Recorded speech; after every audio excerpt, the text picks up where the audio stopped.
Open merit के youth की बात है। ये बहुत सीरियस इशू है कि हम बचपन से जब बच्चे को हम स्कूल में भेजते हैं तो हम उसको कहते हैं मेहनत करो और काबिलियत से आगे बढ़ो। तो आज ऐसा हो गया है कि जो मेहनत और काबिलियत उसके ऊपर उसकी कोई कदर ही नहीं है। I mean, merit has become the biggest casualty at this point of time कि आप बच्चे को क्या बोलोगे मैं मेहनत करूंगा, मैं काबिल बनूंगा, फिर मैं कहाँ जाऊंगा, क्योंकि उसका दायरा बहुत ज्यादा चौक किया गया है। तो ऐसे में आपको याद होगा कि पार्लियामेंट में भी लोगों ने वोट दिया नेशनल कॉन्फ्रेंस को ये सोच के कि ये हमारा मसला हम उसको हल करेंगे। अगर कुछ नहीं करेंगे तो कम से कम पार्लियामेंट में बात करेंगे। आप भी गवाह हैं, मैं भी गवाह हूं। 1 साल से ज्यादा अरसा हो गया है मेंबर नेशनल कॉन्फ्रेंस के। एक मुझे मेंबर पार्लियामेंट बताइए जिन्होंने पार्लियामेंट में इस मुद्दे पे मुंह खोला हो, बात कही हो कि भाई हमारे यहाँ जो ओपन मेरिट के लोगों के साथ बहुत ज्यादती हो रही है। तब यहाँ नेशनल कॉन्फ्रेंस की सरकार नहीं थी, डायरेक्ट दिल्ली का रूल था। इसका ये मतलब कि जो मेंबर पार्लियामेंट है उनका ये फर्ज बनता था कि वो दिल्ली में इस मसले को उठाए। उसके बाद दोबारा असेंबली में लोगों ने बहुत बड़ी तादाद में नेशनल कॉन्फ्रेंस को फिर इस मुद्दे पे वोट दिए, खासकर जवान इसमें बहुत शामिल थे, कि ये हमारी ये जो रिजर्वेशन है इसके रैशनलाइजेशन करेंगे ताकि किसी का हक भी ना मारा जाए, पर not at the cost of open merit कि उनको इतना you are pushing them to the wall. तो आज 2-3 महीने हो गए और कल प्रोटेस्ट हुआ जिसमें हम तो इसमें कोई चाहते हैं न की है न करेंगे, मगर मुझे लगता है कि हम नौजवानों को, ओपन मेरिट वालों को, हम उन्हें धकेल रहे हैं। We are pushing them to the wall. तो वो चीफ मिनिस्टर साहब के पास गए और चीफ मिनिस्टर साहब ने कहा 6 महीने का वक्त हो।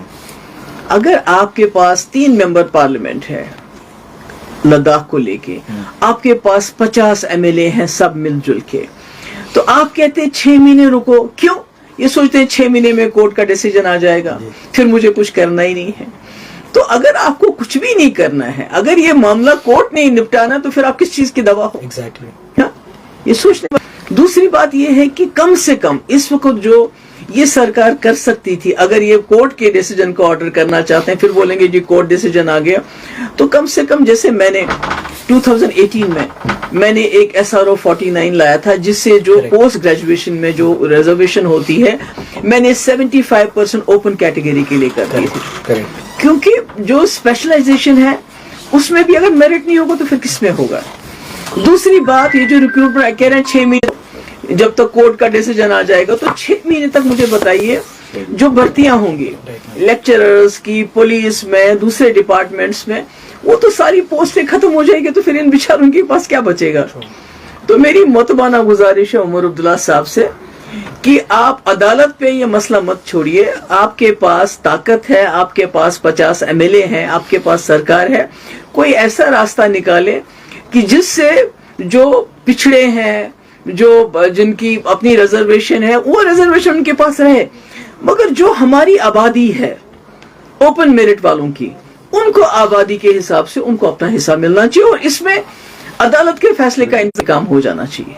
आगरउल्लाह ने तो सीधे कह दिया कि बिजनेस रूल्स के कारण थोड़ा डिले हो रहा है, तो ये तो पहले भी वही था, फिर बिजनेस रूल्स क्यों नहीं करना? मैं तो वही कह रही हूँ ना कि अगर पार्लियामेंट में इन्होंने लोगों ने वोट मांगे लोगों से कि हम इसको अप्लाई करेंगे, उसके बाद किसी मेंबर पार्लियामेंट ने इंक्लूडिंग रूहुल्लाह साहब ने इसको कभी पार्लियामेंट में नहीं उठाया, और अब उन्होंने उसके बाद कहा कि हमारी यहाँ सरकार बनेगी, वो इस मसले को हल करेगी।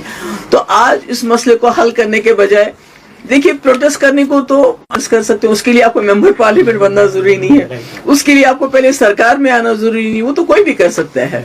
तो मेरा ये कहने का मकसद ये है कि ये बड़ा सीरियस इशू है। इसमें ये सोचना चाहिए कि जो लाखों के तादाद में हमारे नौजवान लड़का, लड़कियां, बच्चे हैं जिनकी इस वक्त एक हिसाब से उनके मेरिट पे गले पे छुरी चल रही है, तमाशा देख रहे हैं, कुछ भी नहीं कर पाते हैं। तो ऐसे में मुझे उम्मीद थी कि इस सरकार के पास इतनी बड़ी मेजॉरिटी है, मेंबर पार्लियामेंट है, सब कुछ है, और ये इसमें कोई ना कोई हल निकालेंगे, पर लगता है कि उन्होंने इसको कोर्ट पे मसला छोड़ दिया, विच इज वेरी अनफॉर्चुनेट।